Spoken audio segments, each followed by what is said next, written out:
Okay.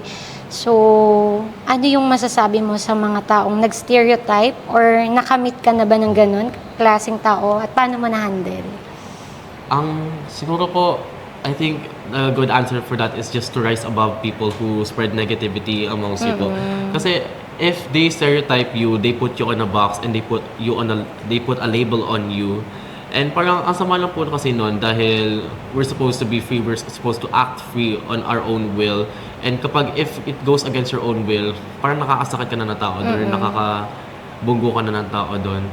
So ang ginagawa ko lang po talaga is you just don't fight people whose battles are not worth fighting for. Pero if it is worth fighting for, lalabanan talaga yon. Kasi walang bakla na hindi lalaban. Yun ang gagawin. Oo, kasi kung alam mo namang tama yung ginagawa mo. Apo. Tsaka dun din papasok na you cannot please everybody. Apo, yun nga po. Kasi if a people pleaser ka, ikaw ang kawawa. Ikaw ang kawawa, ikaw mapapagod, ikaw madedrain. Hanggang sa ma-lost ka na. Apo. Kasi kaka-please sa kanila. Parang, kumbaga, naghahanap ka ng sympathy. Apo. Pero sa ginagawa mo, hindi mo yun, kumbaga, hindi ka nagpi-please. Kumbaga, ano yung ginagawa mo? You rise above it po. yun. Ayan po. Ayan po.